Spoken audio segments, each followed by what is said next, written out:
Hello friends, welcome to கௌரிஸ்கோ. இன்றைக்கி மார்கழி மாதத்தில் 2வது நாள். யாரெல்லாம் கோயிலுக்கு போயிட்டுருக்குறீங்க?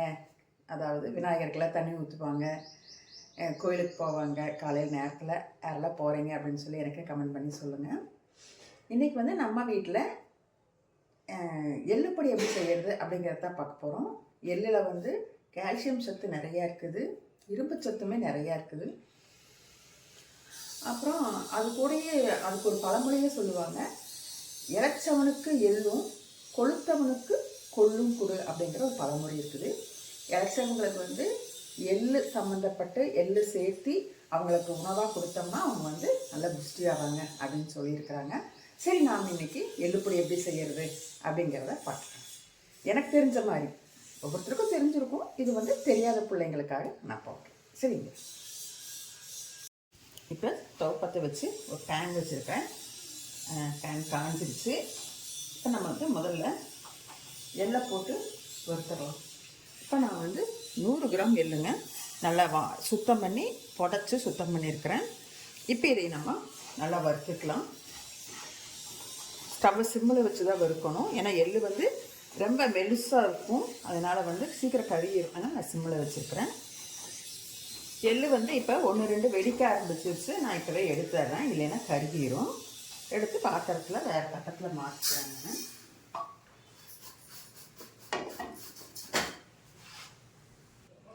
அடுத்தது கருப்பு உளுந்து 100 கிராம், அதையும் போட்டு நல்லா வறுத்துக்கலாம்.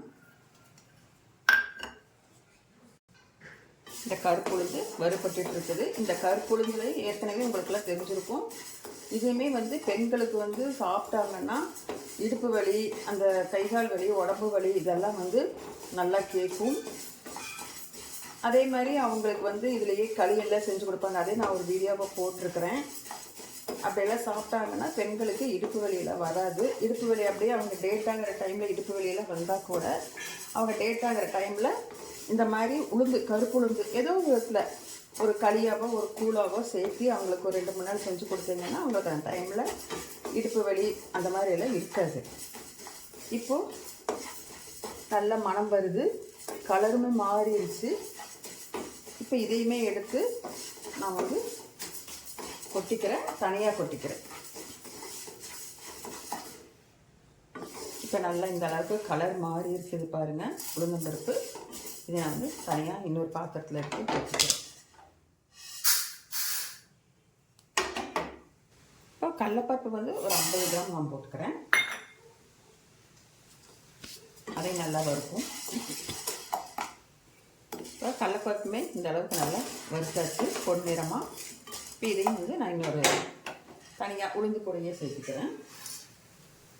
இப்போ இது கூட கொஞ்சம் எண்ணெய் ஊற்றிக்கலாம்.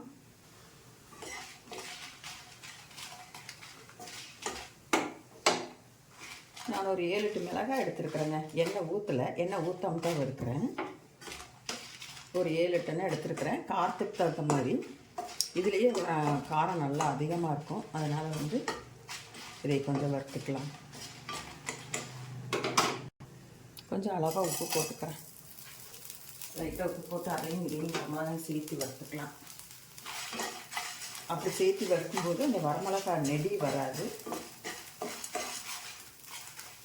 வரமிளகாய் வறுபட்டுச்சு, அதை எடுத்து இது கூட போட்டுக்கிறேன். அந்த உப்பையும் அப்படியே போட்டுக்கலாம்.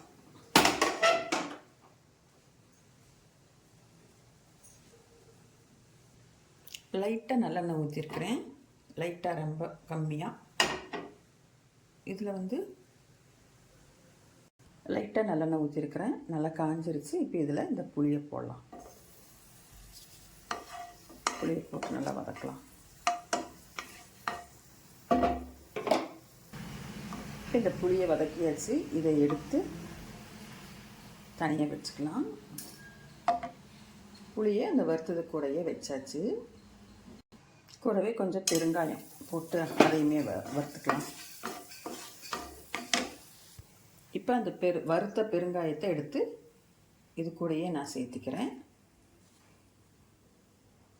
இப்போ இது எல்லாமே ஆறட்டும். எள்ளு கொஞ்சம் ஆறிடுச்சு, இன்னும் இதெல்லாம் ஆறட்டும்.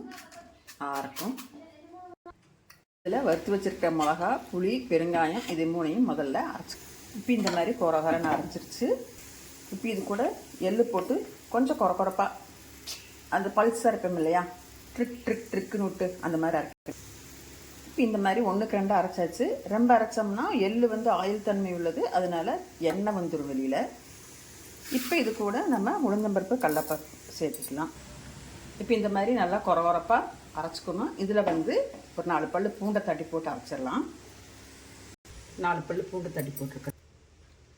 எள்ளுப்பொடி இப்போ நமக்கு ரெடி ஆயிடுச்சு. எள்ளுப்பொடி வந்து இப்படி கொரன்னு தான் அரைக்கணும், இல்லைன்னா எள்ளு வந்து அந்த எண்ணெயாக ஆயிரும். இப்போது நமக்கு எள்ளுப்பொடி வீட்டிலையே எப்படி ரெடி பண்ணுறது அப்படிங்கிறத நான் வந்து செஞ்சு காமிச்சிருக்கிறேன். இந்த மாதிரி நீங்களும் செஞ்சு பாருங்கள். செஞ்சு பார்த்துட்டு எனக்கு எப்படி இருக்குன்னு சொல்லி கமெண்ட் பண்ணி சொல்லுங்கள். தினமும் இட்லிக்கு, தோசைக்கு, சாப்பாட்டுக்கு அந்த மாதிரி ஒரு நேரம் யூஸ் பண்ணிக்கோங்க. அப்போது அந்த எலும்பில் கால்சியம் சத்து, இரும்பு சத்தெல்லாம் நல்லா சேரும். இந்த வீடியோ பிடிச்சிருந்தோன்னே எனக்கு ஒரு லைக் பண்ணுங்கள், ஷேர் பண்ணுங்கள். அப்படியே கௌரிஸ் ஹோம் சேனலை சப்ஸ்கிரைப் பண்ணிவிட்டு பாருங்கள்.